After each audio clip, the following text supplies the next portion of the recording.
You're listening to Catholic Family Podcast, Episode 24.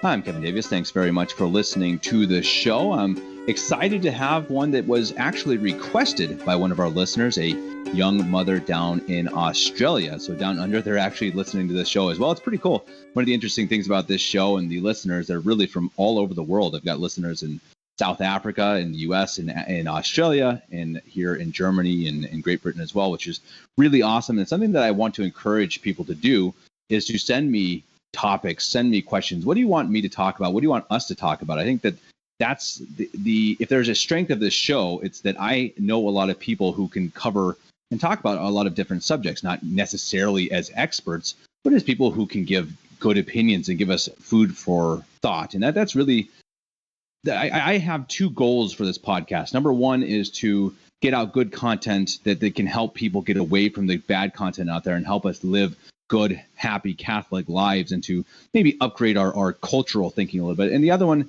is to get thought processes going, get people's brains working a little bit, including mine. And it's been a brilliant thing for me being part of this podcast is to be able to have these conversations that help me as well, help me think. So if anyone has any ideas that you would love to hear talked about, please send me an email. That's at kevin89davis@gmail.com.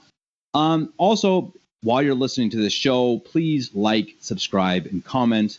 I'm not making any money on this. I don't plan to. It's definitely not the goal. If you want to give a couple bucks, I'll probably give it to Father Heine here anyway. But I want this to get spread because, again, we want good media. And as I've requested people out there before, please go and make your own media. Go do your own podcast or whatever you can do to help get rid of this garbage out there and produce something that is a little more meaningful and good. And so all of that being said, a 2-minute introduction, I'd like to bring in my parents, my mom and dad, Dan and Lisa Davis, over there in Iowa. And we're going to talk about the request, again, which I kind of skipped at the beginning, is how to raise Catholic children, and especially how do you raise them differently but fairly according to their different temperaments. So we're going to cover a little bit about the basic idea of what each temperament is, and then my parents' advice and their ideas and opinions on how to raise kids differently. So, Mom and Dad, after that 3 minutes, I apologize. Thanks for joining the show. Hi, Kevin. Thanks, Kevin. Happy Feast of St. Joseph. Right. So it's a perfect one to have on for this conversation. Obviously, the model of all fathers and really of any family out there. Here in Germany, we actually have the Feast of Our Lady of Bavaria. So two really brilliant feasts. I think that must be a feast that moves. I honestly don't know. That's terrible. But so we have a Feast of Our Lady and a Feast of St. Joseph. So really good for this podcast. I hope that they intercede a little bit for us today and give us some good help along the way in this discussion, because I think it's a really important one. I think that, again, you guys, obviously, as I've mentioned before on the show, had 10 kids, and I think you would definitely agree that they have a huge range of difference in personalities. Oh, absolutely. Yeah. From all the way around from the most dynamic to the most laid back. And I think God graced us with pretty much every personality he could have graced us with. And every combination of every temperament and learning style. And you'd think there would be two alike, and there's not two alike at all. Yeah. And it was one of the things that we've talked about that and I don't want to get too sidetracked here, but when you one of the things we did is we gave our procreative life over to God. And when you do that, the what he gives you is as a family, as children, as combinations and everything is perfect. It's divine. It's poetic. It's beautiful. And so, and not in the poetry and not in the perfection as we think of it here on earth, but in this divine perfection. And so, we talk a lot about how God had to give us our first child, Paul, first, and you second, and on down the way, because the way he did it was absolutely perfect. Right. Every child needed to be next to every other child because they learn from one another in these wacko ways that you have to have a phlegmatic next to a choleric or they'll kill each other. But if you leave it up to God, then he puts the exact right child next to the exact right child. If you try to make those choices yourself, you can only blame yourself, That's exactly true. And I think before we get into the temperaments, because I think that's what we probably should cover first, is we want to make sure that everyone knows too that when you're looking at the temperaments, I think it's really important to not just start putting, a label around someone and saying, oh, this person is a choleric, and so thus, this equals this. Because he's a choleric or she's a choleric, she or he will do this, this, and this. That's totally not the case. Now, you can give an idea of what they are. You can have a general, a grasp of what their personality is, but so many things can change who someone is. Like I was raised, well, I shouldn't say I was raised. When I was young, I was phlegmatic, sanguine, I suppose. And again, we'll talk about these in a second. And now, or at least when I was in high school and when I was in my 20s, I was much more choleric, much more strong and defined and stuff. And I think it shows that you can really change people who can be affected by their surroundings, by their friends, by their parents. And so before we get into these, let's just remember that again, that these are not, don't go to someone and say, oh, my son is a choleric, and so this, and this. But we can have a basic outline of how idea of how someone ticks. Right. And so I guess I would ask you guys then, I mean, let's start with the one that I guess you usually start with. I think that would be choleric. And so how would you guys give a brief definition of what a choleric is? What does that mean? I have to interject on this one because I have right of first on choleric. Go for it. One of the most annoying things, and it still sticks in my mind today, is somebody who was and this is segues with what you were just saying, is somebody years ago said to me, who was somebody who was also studying the temperaments, said to me, well, there's your choleric coming out. And there was nothing that ever made me want to punch somebody so much in my life. It's like, and let's just say wanting to punch someone is usually a choleric trait. I try very hard to be a meek and mild Catholic woman, but I'm choleric at heart. I admit it. Well, and I think one of the things that people need to understand about the temperaments, and we'll get into them in some depth. And there are some great books out there. The one that I know I get the most out of is Francis Littauer. It's called, I think, Personality Plus. It's a cheap book. It's not Catholic. It's not Catholic, but it's like an afternoon worth of a read and really, really help you understand the temperaments. But basically, you're working kind of like a matrix. So you think of it like on a graph paper, and you have two dimensions. One dimension is choleric to phlegmatic. Okay, those two are opposites. There are four. There are four temperaments. The other two are melancholic and sanguine. Those two are also opposites. So if you kind of think of it like a graph almost, or a graph paper, you got an X and a Y axis.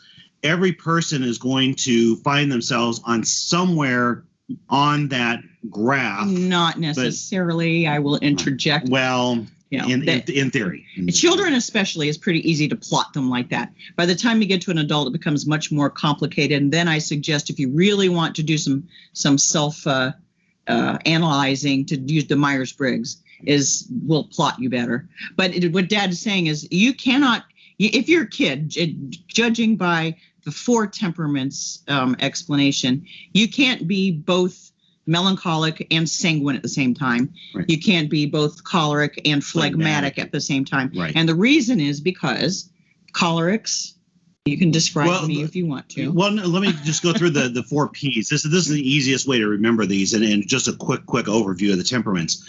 The cholerics are like power. Okay, phlegmatics want peace. Sanguines want pleasure. Melancholics want perfection. Okay, and so I mean it gets fairly deep when you start to really understand how a choleric and a phlegmatic are at the opposite ends of a spectrum, but those are basically, that's a basic overview of what the temperaments are. Right. But a choleric, when you say power, they need to be in control of the situation. And that doesn't necessarily mean that every choleric is, like Pinky and the Brain, that their brain trying to be in control of the world. They want to be in control of their own world, and whatever is in their orbit. So that's a choleric. But a choleric as well, and we've had cholerics, and especially if you're thinking about this as a parent, a choleric who is comfortable and respectful of their chain of command above them, of their parents, of, you know, if they're in the military or whatever, and they trust and they respect that chain of command, they are good, healthy, obedient type people. You get them in a situation where they don't trust their parents, they don't trust the leaders above them, and they're going to act out, and they're going to try to take charge, and they're going to try to, you know, control the situation. Right. So that's a good understanding for a choleric child. The more you need to explain things to a choleric child, and your choleric child needs to trust you. You have to have a basic foundation of trust. Well, this is for all of the temperaments, really, but especially for cholerics. And you have to respect their intelligence. You have to explain it to them. You know, we remember when we were young parents and we had the two of you, Paul and yourself, and you were under the ages of about 5, and we would go to the grocery store. And if we explained, you were usually pretty good because you were just like, hey, I'm phlegmatic, so watch it. You have your issues too. Every temperament has its issues. Yeah. But our little choleric son, who became a Marine captain, and you know, and is every bit the perfection of a choleric, when he was a little kid, if you tried to go to the grocery store and you didn't stop before you got him out of the car and explain, we're going into the grocery store, this is the behavior we expect, this is why we expect it. This is a 2-year-old, okay, 3-year-old. If you did that, he was perfect.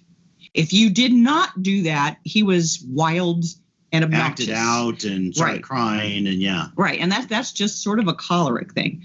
But they need to have things explained to them. And even at 2 and 3, respect their intelligence, because those little choleric brains are usually running and running and running. So, you know, if you give them the trust of your explanation, and, you know, they will live up to your expectations almost always. Well, they're gonna do stupid things, of course, because they're kids. But in the long run, they're going to live up to your expectations if you make your expectations their expectations, and that starts with a 2 and 3-year-old.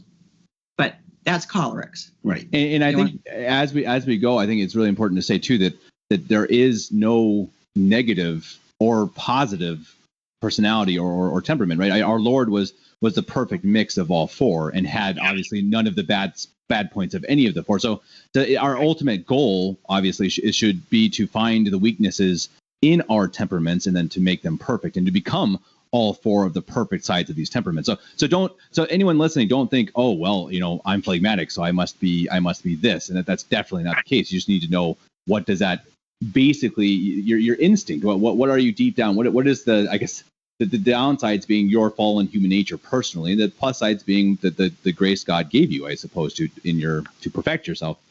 Okay, so I guess after choleric, then should we move on to phlegmatic, or what do you guys think? Yeah, no, phlegmatic would be probably because it's the opposite. Yeah, right. It's the opposite of choleric. So, yeah, okay. I'll go ahead and speak to phlegmatic here because I'm a phlegmatic. But basically, your phlegmatic is going to be very, very easygoing. They're peacemakers. They're ones that are not going to probably be big criers. They're maybe not going to be. They're not going to be problems for you as a parent. They're probably the easiest temperament to deal with. But yeah, go ahead. They're also the ones that you can't let slip under the carpet. Right. Because they're the ones that will slip under the carpet, like certain young man I know that used to disappear with a book not somewhere. Sure who that was. Like, mommy, so-and-so is not doing his math. And then we'd have to go find this so-and-so. Right. But I think that the phlegmatics are very, very important to give your attention to, because otherwise they will raise themselves in the quiet of a book. Very often they're book readers. Right. But yeah, you can't just because they're easy forget about them. Right. And phlegmatics will you have to kick their butts. You do sometimes, right? Exactly. And phlegmatics will find their own happy place, and you gotta watch that real closely. If their happy place is playing video games, okay, that's kind of you gotta avoid that. I've talked to some other fathers out there who will say, oh, my child just wants to play video games all the time. That's all they ever want to do. Well, that probably very, very good chance there's a phlegmatic that found their happy place, and they just kind of need a little bit of a butt kicking. But now, if you can take that happy place and make it something productive, like reading, and read the right books and read good books, and that's what we did with our phlegmatics. So we had, I think, four phlegmatics, or 5 even, and you can make sure that happy place is a good, solid, productive happy place. But limit the time on it. Right. I mean, to a certain extent, right. But you can really take that characteristic, and like you say, Ken, it was a very good point that of all these temperaments, the very first temperament book I ever read, basically it ascribed all the good characteristics to melancholic, and all the bad characteristics to all the rest. So everybody knew. And who wrote this? It's kind of like, this is a funny, any of my singers out there, anyone who's ever sung or listened to Palestrina, you can tell Palestrina was without question a tenor because almost always the nicest parts of his songs, of his hymns, is the tenor part. And so you can just kind of tell, right, so whoever wrote the book was probably melancholic. And totally that's exactly, I think, the issues you come up with in talking about temperaments. Yeah, and there's nothing intrinsically good or evil about, or intrinsically good and evil, I suppose, about any of the temperaments. No, the temperaments are a template to know what to work on, what good to strengthen and what bad to fix. I mean, St. Francis de Sales is known to have been, well, in his time, people didn't know it, he was a choleric and had a hard time controlling his temper. And in his life, he perfected that so well that anybody who knew him would have guessed he was a phlegmatic. But because he knew what to work on, he worked on it. Right. It really is a template for perfection, as it tells you what to work on, and it's neither good nor bad. The other side, same coin, is Saint John Vianney, who was very, very much a phlegmatic by birth and just by temperament, but he developed and he perfected his choleric. So he went and basically tried to be the most perfect choleric that he could. And I think that's really, when we talk about the temperaments, number one, you want to understand your own temperament or your children's temperament. Well, but number two, and you want to start with your own. Yeah. But then you want to try to imitate the best characteristics of the opposite temperament. That's really your objective. Right, because it's the opposite. Yeah, exactly. So you're trying to, suppress your issues of your own temperament, and trying to do that by highlighting the opposite side, I suppose. But it makes sense too, because the people I tend to like most in the world are also ones that I cannot really put a finger on which temperament they are. Now, that's not always the case, of course. I mean, there are times where I love cholerics. I love all of them. I mean that's not the case. But oftentimes the ones I really most enjoy just being around are the ones I just like. I really couldn't tell you. I couldn't tell you which one they are. And I think that it's the people who find that balance and really try to. I assume they try. I mean, and really try to perfect themselves. And that's a key to all of this. And so I guess, so from what I've listened to with choleric and phlegmatic, choleric, it sounds like a lot of what you need for your children, if they're choleric, is to, like you said, to explain and to I guess, be on the same page. And I guess for phlegmatic, it's more of a motivational kick in the butt type thing. And I can speak for that. As you said, I was, of course, that boy who ran away and hid whenever I got the chance to read a book. And I did need that kick in the butt. You guys gave me that kick in the butt to go to Omaha and to go to the school out there, and it really worked wonders on me. I totally became a different person, and I think that shows you sometimes that's a really good example for me of I needed it. I needed something to change dramatically, and it did, and it really drastically changed the shape of my life, really. Yeah, and I would emphasize there that because you were such a voracious reader, even though, I mean, okay, you may not have been the best student all along, but you were a voracious reader. When you went to Omaha, you had everything you needed in order to be basically a straight A student in Omaha. And I didn't get to see that at home as a homeschooler, but right. But I think that it worked out. But for us, I mean, that's been one of the biggest success factors, I think, is to the extent that we can get you guys to be readers and you can get hungry for good literature. Yeah. That I mean, I can't even emphasize enough how important that is for the raising of children. Yeah, that's true. And it's harder for some others. Sanguines have a really hard time sitting down and reading a book. All right, that's a good segue, Mom. Perfect segue. What's the next? Let's move on to sanguine. Well, sanguines want to have a good time. They are the pleasure. That's the P, pleasure. They want to have a good time, and I'm also choleric sanguine for the most part. And your sister Michelle has 4 children who are the exact perfect of the temperaments. Her oldest is a sanguine, and she's almost always happy as long as things are going her way. Things aren't going their way. Sanguines are the saddest people you ever met, but they like to be in the limelight. They don't mind being in the limelight. They are harder to pin down to a book unless it's a really good book, for instance. But you play to they tend to be theatrical. They're the ones that are going to be either very, very happy or very, very sad.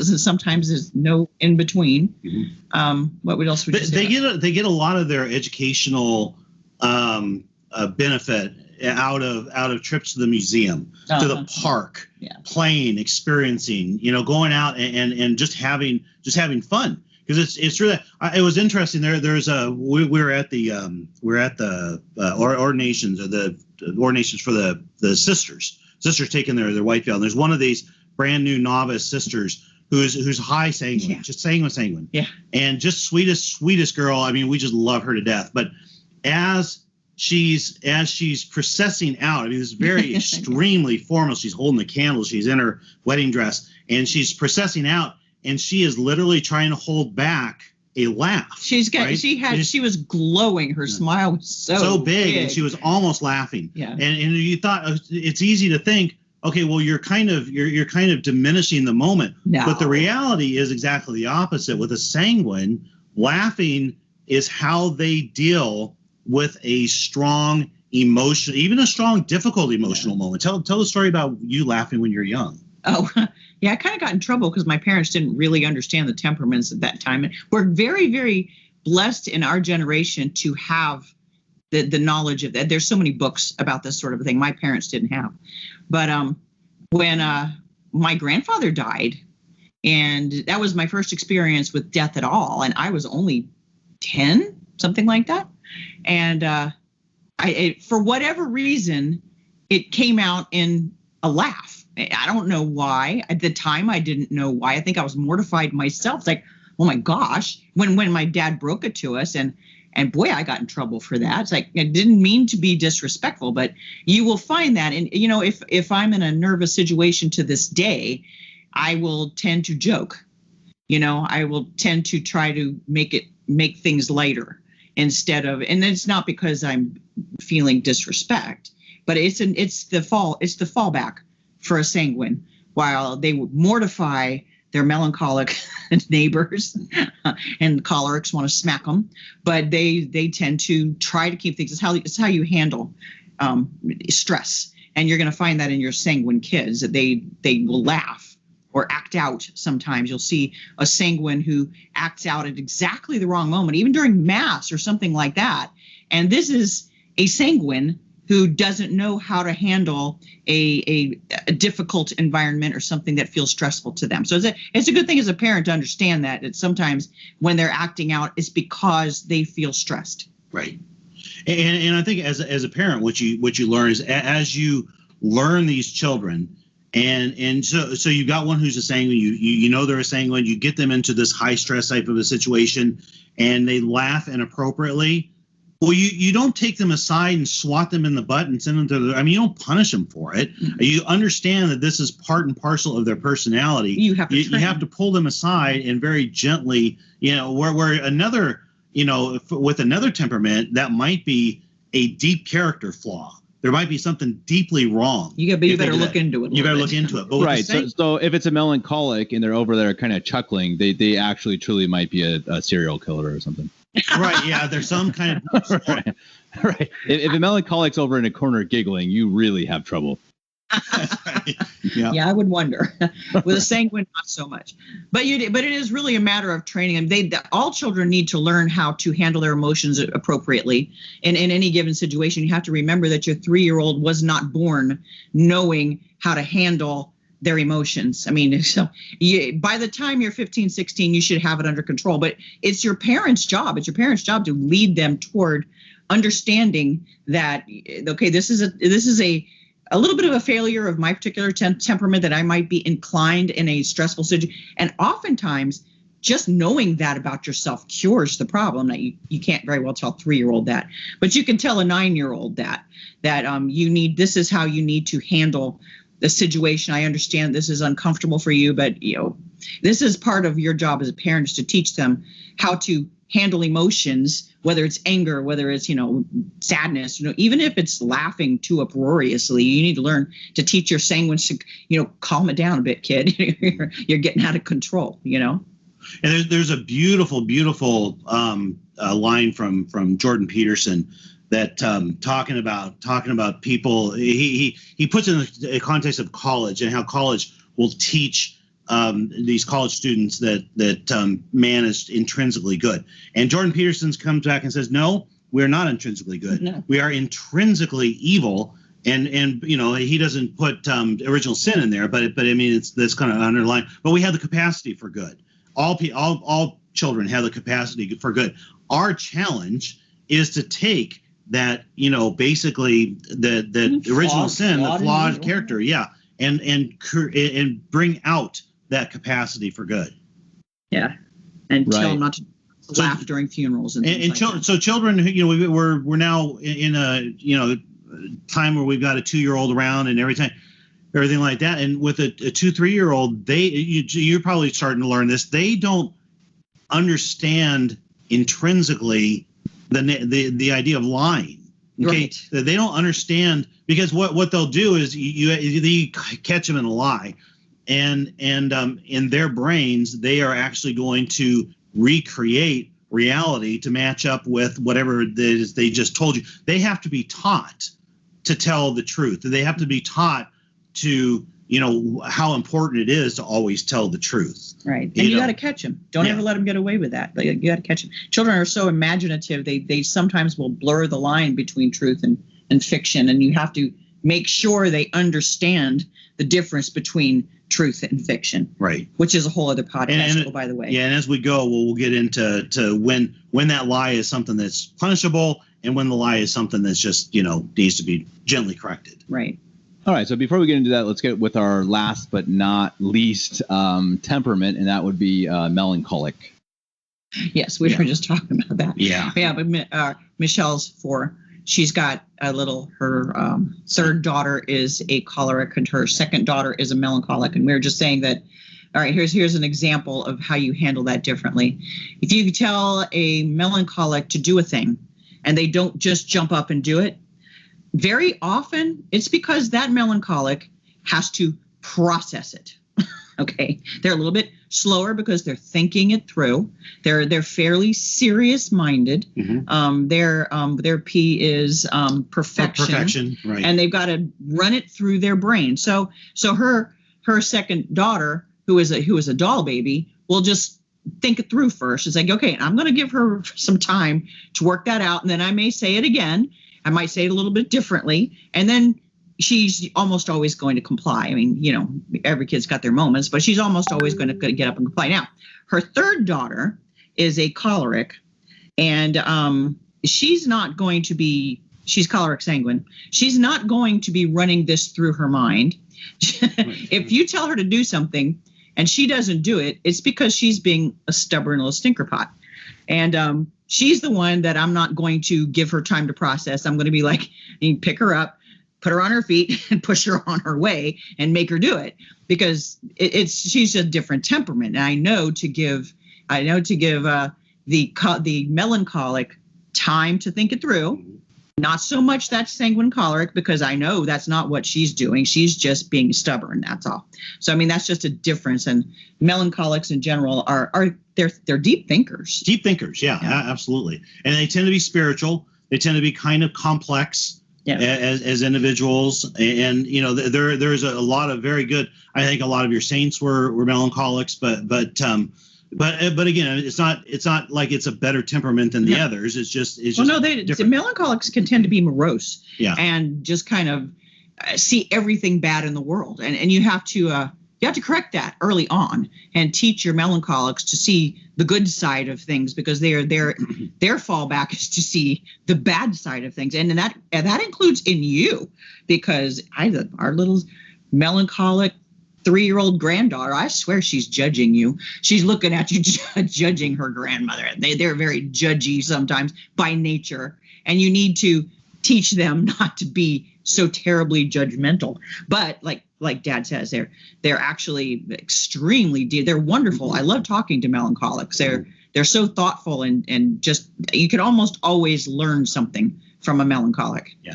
Here's a neat little story. I hope he doesn't mind us telling it, but your brother, Father Philip, was probably our most melancholic child. He had just a lot of depth to his personality, and as a teenager, he had to just work through, I think, plumbing those depths and really coming to grips with himself and all that. And so when he went into the seminary and took his religious name, he took the religious name of possibly the most sanguine saint out there, Saint Philip Neri, which I thought was extremely inspired. I mean, he chose that name so extremely well. I don't think he even really knew that much about this type of a temperament discussion, but I thought that was almost the perfection of where you want to go with it, because now he's got St. Philip Neri as his inspiration, and I think partly because of that, he's become a very perfected melancholic and really almost kind of a sanguine in spirit. Yeah, he's a really interesting story because of how extreme he was, and I got to deal with plenty of his teenage issues at the time.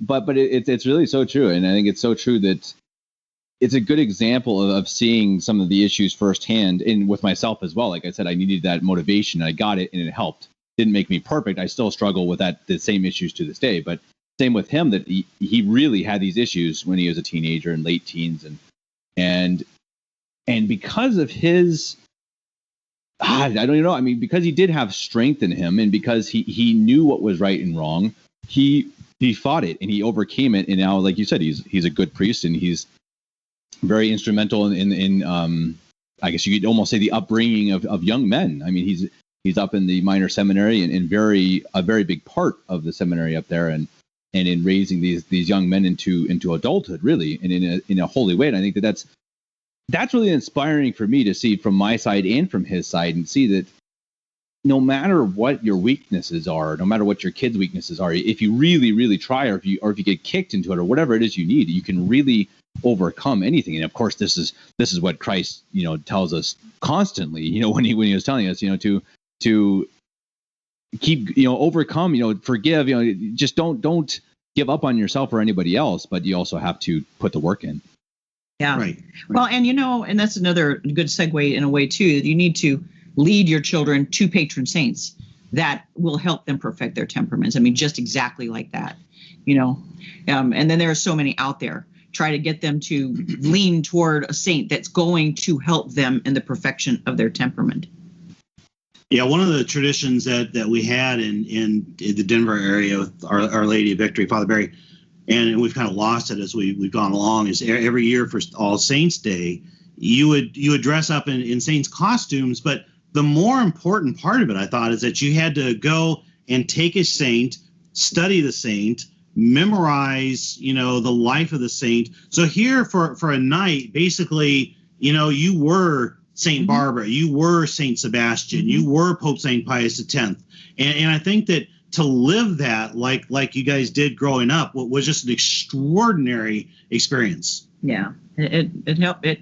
Well, and just learning the lives of the saints in general. I know that it's like beating a dead horse. I say it all the time, but you can't overestimate the importance of knowing the lives of the saints and handing them books and reading the lives of the saints, because those are the models that the children need to have in front of their face. Not basketball players, not movie actors, not, sure. That needs to be the saints. Well, St. Pius X to me is another good example. This is just my guess. Obviously, I don't know St. Pius X, but my guess of him is that he was a phlegmatic, maybe a phlegmatic sanguine. And he was this guy who honestly liked to chat and sit and have a good time. And I mean, really enjoyed life, I think. And he really, I mean, as a pope, was unbelievably strong. I mean, like he came out swinging. And first of all, because he knew he had to, because you had the whole the modernism creeping into the whole world and the Catholic Church, and he knew that. But I think it's a part of sainthood. His instinct, his inclination was to go and smoke a pipe with a parish priest in Rome, which to someone like Pope Leo XIII would have been unimaginable. Yeah, he was like this kind of high aristocratic pope, and then Pius X comes along and he's out with his parish priest, and that would never happen. And I think that was part of the. Did you ever hear the story about how he was smoking a pipe and somebody called him on it, asked him, just questioned the morality of smoking? He said better be smoking in this life than smoking in the next. I hadn't heard that one. That's a good one. Another example is Pope Pius XII, who I think was a fairly introverted man by nature, was one of the popes, at least in the modern era, that was most known for how many audiences he gave. He went out of his way to beat back that inclination in himself to just pray in quiet and be a hermit, and was out amongst the people a lot. And it was at a time when it was very important, obviously, during his reign as pope, to be out with the people. But yeah, as our last true pope, that was the example that he set, was, again, just absolutely turning his own temperament on its head to do the right thing, And so I guess for us, as adults, it's not easy, of course, but we can go and reflect on this and study on this and read on this. And I guess the big question again for today's episode is, how do we get that across to our kids? And I guess before we get into how you treat kids fairly but differently, I would like to talk about, how do you approach this with your kids at a certain age and say, hey, look, this is who you are, kind of, and this is how you fix it? Or do you just treat them like that? Do you have the specific conversation about their temperament, or do you just have the conversations that their temperament needs? Well, I guess the question is, do you remember us talking about you about your temperament? I don't. Maybe when I was a teenager, but I don't think before teenager. I don't remember. Yeah, I don't. Probably that's probably about right. I would say as an early teen, maybe it makes sense to really start to put some, because I mean, as a 4-year-old, you could go to they're not going to understand what the temperaments are or anything. So I mean, you will get there, but I know that you had a podcast, a really beautiful podcast, a week or so ago, talking about the importance of communication and how, with our homeschooling, the highlight of the day was always when Mom and you guys would sit down and read through the lives of the saints. And what ended up happening, I think, is that would then, the discussion of the saints would break off into a discussion of morality, or perhaps you'd read something out of the Book of Virtues, and so it turned into a little bit of a like a sermonette, almost, just an off the cuff sermonette, but also, I think it was kind of interactive. So you guys could ask questions, you could throw in, and you could add to the discussion and all that. So I mean, maybe not about the temperament specifically. It always came up. I think I think by the time you guys were teenagers, it just came up in conversation. That don't mind your sister, she's just being sanguine. Just he's going to do that because that's what try to be understanding of your sister because she's a flibberty gibbet, and we're going to try to pin her down. But I think you just understood. I don't think it would be a bad thing at all, honestly, to take your child one-on-one and have these discussions, and just when they're probably an early teen, so that they do know, and by that time they're able to do more, self-examine better. Right. By the time you're 12, 13 years old, that's probably the time when you really, really need to learn to do a good self-examination and know yourself. That it's probably a good idea. It wouldn't hurt at all. In fact, go out to lunch or go on a hike and have this discussion and say, well, what temperament do you think I am, son? And then that starts the conversation rolling. Once they've learned it, there's several books that you can hand them to on the temperament. Like Dad said, the Florence Littauer books are the easiest to understand. I think she fleshes them out really well. Each of the temperaments. But you just can't overemphasize the idea that children are not intrinsically by themselves going to learn the finer points of morality, the finer points of the faith, things like that. It's a matter of just constant reinforcement. And not just at school. Right, not just at school. And it can be it doesn't have to be in a formal educational sense. It's informally and just through repetition and through having good, positive, moral type discussions. That's where their brains are formed. That's how I think that you really help to get them off into the right track. Mm-hmm. Right, and as we talked about in that other episode too, right, to have that family culture that everything revolves around the faith. And I think it's something that we find kind of crazy. I think we look at it and be like, yeah, come on, this is too much. I mean, we're in the world, we should be kind of part of it. And that's obviously not true. I mean, when you start thinking about it, you start looking at what Christ said and what the saints taught. I mean, we should not be part of this world, not even at all. I mean, only the very least we can possibly be. Obviously, we have to go to work, we have to make money, we have to pay the bills and all of these things, of course. But we should, even then, we should be in the world and not of the world, right? And I think that is as important when you come home, that if everything you do revolves around the faith, and obviously it's not easy. I mean, I'm not saying I do it now, but I think that's my ultimate goal. I mean, the ultimate goal is if my daughter if she wants if I want her to have a role model, like you guys said earlier, do I want it to be a Disney princess? Do I want it to be a sports athlete for my sons? Or do I want it to be a saint? And the saints are so cool. I mean, the saints are unbelievable. I mean, maybe go and find some different saints books, because like the Reverend Alvin Butler, and you guys know I recorded almost an entire year of Alvin Butler, and they definitely have their place, and you can really get into the nitty gritty details of every single saint. But they're pretty hard. They're pretty harsh, and they're pretty heavy. But there are tons and tons of other stories out there that are just fun and beautiful and really speak to that side. And I think, as you guys said too, I think even there, every personality needs something different.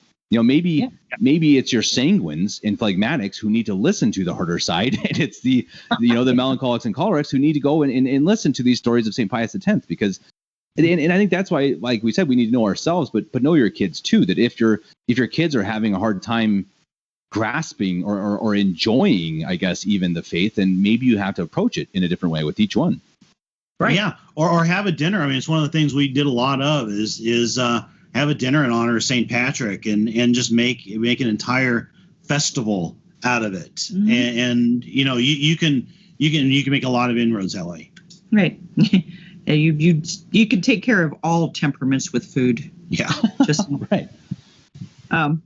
Yeah, and I think it is important, and we've said it before. You really need to make their faith something that speaks to them individually, and you need to keep all of the parameters of the disciplines of the faith. But that doesn't make it hard and terrible. And I think you said this the last time you and I spoke, was that people from the outside listening to this might think we're talking about hair shirts and discipline, whips.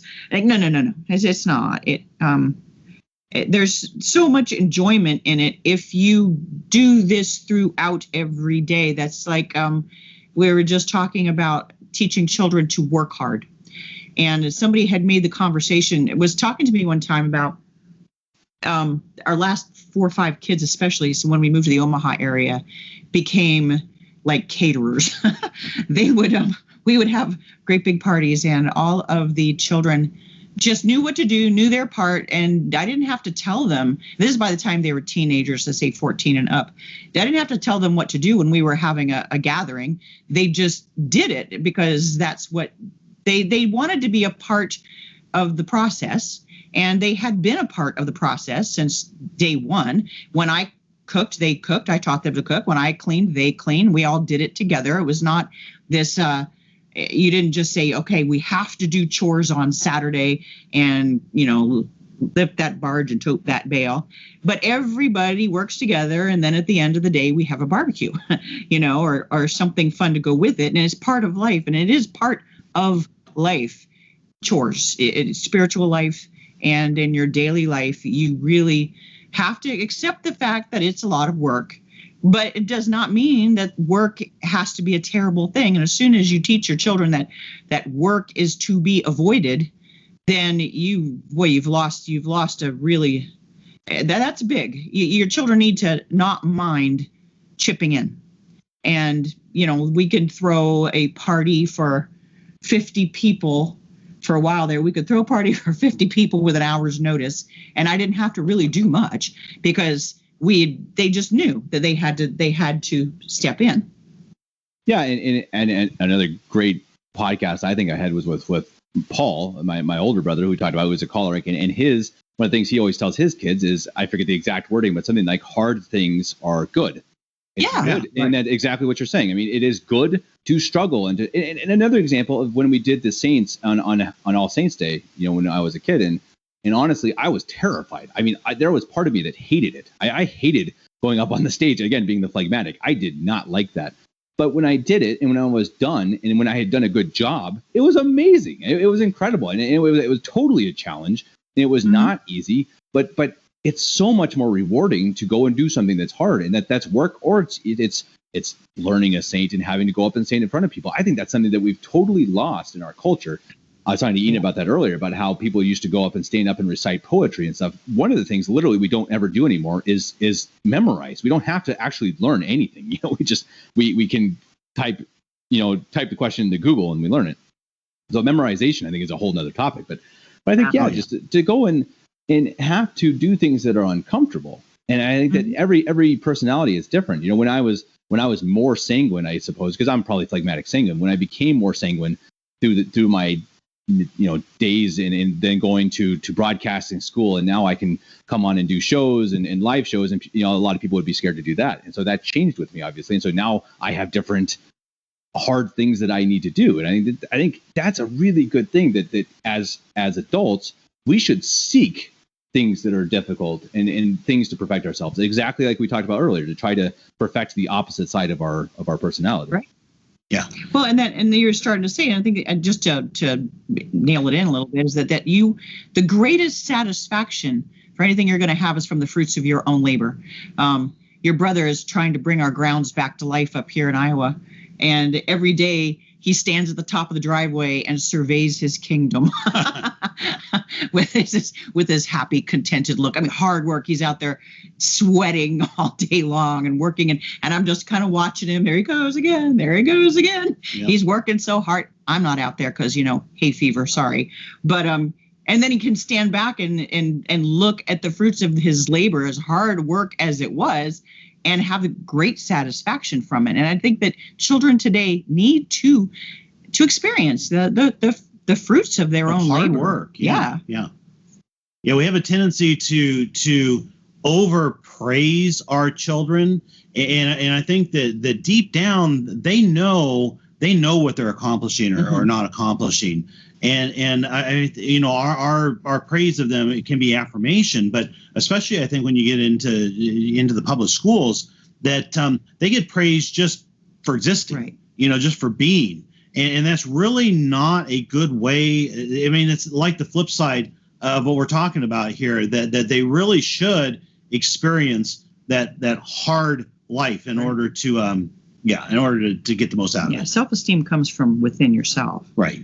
Yeah, it doesn't. Exactly, and I think that shows you it's only a Band-Aid over the issue anyway, to try to give everyone a participation trophy. Kids know, right. you know if you deserve something or not. This is again the ridiculousness of our society and trying to fix things that are against nature, which we see constantly. Trying to improve on what God has given us and given us as our nature. And it shows you how stupid it is, because, I mean, kids know. Come on, I know if I won, I deserve a trophy, and if I lost, I don't. And you know that. And so when you go and get a trophy, I think you automatically say, okay, so why should I try to win? Right. It's counterproductive. Totally. And I think that's such a good example of our society as a whole, that we have to be so careful of. That I think there are so many things that they're teaching directly against, not just against God, but I think against nature and against what children need, what they desperately need. And that's, maybe a little bit of tough love, or a little bit of hard work, or a little bit of discipline, and not being the best friend of your parents, and having that respect. And I think that society is really doing its best to try to disrupt the entire process. Right. I'm a convert, and it's one of the most amazing things for me is, I've been converted 30 plus years, but one of the amazing things is the degree to which the faith and the absolute brilliance of it, in the human psychology, and in the depths of everything that God has created, continues to unveil itself as years go by. And I think every year I come to a deeper and deeper understanding of the value and the importance of Lent, Right. Which is just one example. But there's so much about our human nature that the church has perfected by giving us this Lenten cycle, and the Lenten cycle exactly when they give it as winter is changing into spring, and then the beauty of Easter, and then Low Sunday, the fact that you've been throwing yourself out there for 40 days during Lent, and now you've got the glory of Easter. And the church then the next weekend says, okay, let's dial it down a little bit, because I'm sure you're still exhausted from Lent, But there's so much beauty in what the church has given us. And to the extent that we get away from that, it's just to our own destruction. It is. Yeah.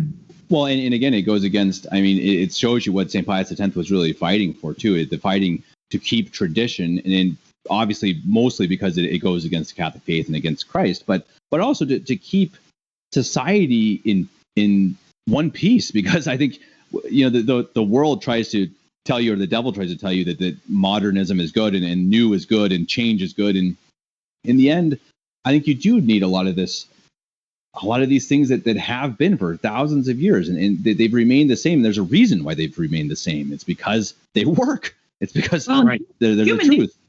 Human nature does not change. Right. You may think it does, but it does not change. And God had that dialed in when he made us.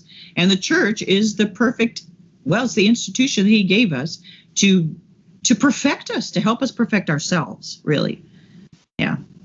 No, that's exactly right. And I think that's a good place to end this show. I think we're going to make this into 2 shows, because we haven't gone long, but we've gone longer than I kind of expected with the first part of the show. We do want to do another part 2, talking a little bit more about, okay, how do you actually treat the kids differently but fairly? What hills to die on in general and individually, and we'll talk about that in an upcoming show, which I'll probably get out a few days after this one. So until then, Mom and Dad, thank you very much for coming on. Do you have any last words for this part of the show, or should we save it for the next one? No, we'll go ahead and save it. I think we're good. Yeah. Perfect. Thanks. All right, we'll talk then. Okay. All right, God bless. You've been listening to the Catholic Family Podcast. If you enjoyed this show, please share it with your friends and family.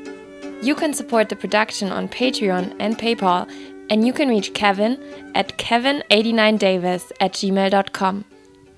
Ad maiorem Dei Gloriam. All for the greater glory of God.